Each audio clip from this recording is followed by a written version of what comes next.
So this game technically took me a year to beat. No, I wasn't playing the game for a year straight, but I started it last year and I finally got around to finishing it after a year-long hiatus. And what did I think? God damn, I loved it. Welcome to Beating the Backlog, and today we're looking at Dark Souls, played on the Xbox 360. I mean, technically I played on the Xbox One, but whatever. Let's get started.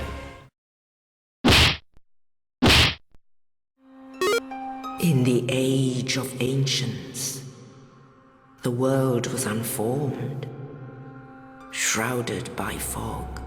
There's really not much to say to the game plot-wise. Okay, that's kind of a lie, there's a shit ton to talk about, but what I mean to say is it doesn't really affect the gameplay that much. You can hunt the lore and item descriptions or even online, but it's also totally fine if you just play the game without really knowing what's going on, like I did. The game basically tells you straight up what your objective is and what you have to do at all times. What it doesn't tell you exactly is the order that you have to do things, and in that lies the beauty of Dark Souls. At certain points in the game, you can go wherever you want and do whatever you want. It's kind of like a 3D Metroidvania in that sense. Of course, lesser experienced players like myself are going to end up doing things in a specific order so the game will be as easy as possible. But rest assured, your first time through this game will hardly be easy at all. Oh yeah! Nice, dude! This game is fucking tough. Not necessarily hard, but you basically just have to be on your toes at all times. There's a lot of asshole enemy placements.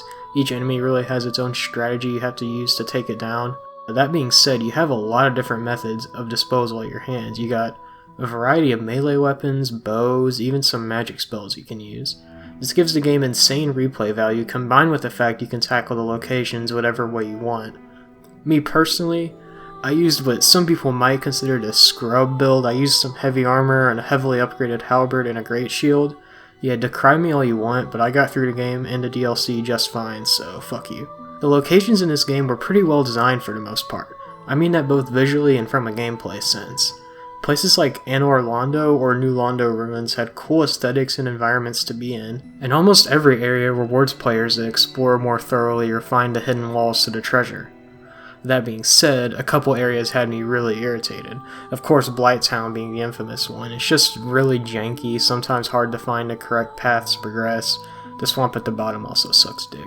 Also, fuck the Tomb of Giants, that's all I'm going to say about that one. I also really enjoyed the RPG elements of this game. The experience points of this game are souls, but they aren't just used for XP. They can also be used to purchase items, and the more you level up, the more souls you'll need to reach the next level. You get souls from items, dead enemies, and dead bosses. I only found use out of several of the items in this game, which were mainly the status curing ones. The real highlight of this game in my opinion are the boss fights. Hot damn, these are some of the best I've ever played in video games. Of course, some of them suck ass, fuck you Bed of Chaos, but others are truly landmark boss fights in gaming.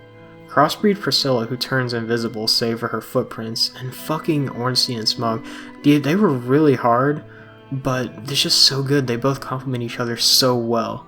And as I mentioned before, you can take on every boss in multiple ways depending on how you build your character. And while I'm at it, I guess I'll talk about humanity real quick. It's basically, using humanity lets you revert from your undead hollowed form, and when you stack it, it makes you stronger. There's also a risk of being invaded if you're playing online, but I wasn't playing online for most of my playthrough, so that never really applied to me. When you're in human form, you can summon phantoms of NPCs that you may or may not meet throughout the game, and it's super cool to fight alongside them, even if it makes the fight quite a bit easier. Summoning Baby Wolf Sif for the DLC's final boss after killing him earlier in the base game, oh, it broke my poor little heart. As I've said, the game graphically is a feast for the eyes. It looks very good for 2011. Musically, it's good, but not a whole lot of music plays outside of boss fights. Granted, the music that does play is not bad at all. It's actually very, very, very good, but I kind of wish there was a little bit more. Even if it was just some ambient pieces, the game is literally dead silent everywhere else, besides Firelink Shrine, which has a nice calming little tune.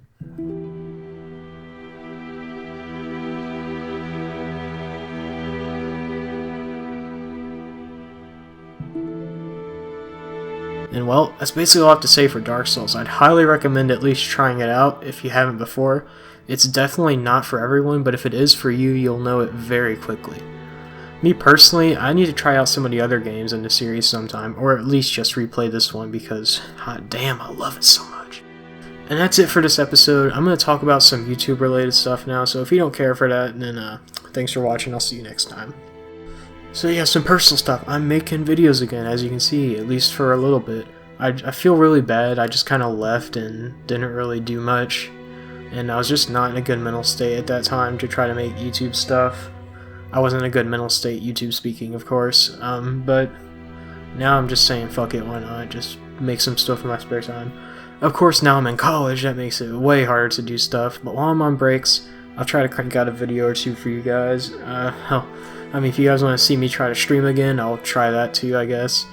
And there's this looming FTC thing going around. I'm not sure what it'll do to my channel, if it'll do anything, but I'm just gonna wait and see. And that's it. That's all I have to say for real this time. Hope you all enjoyed. I'll see you next time on Beating the Backlog.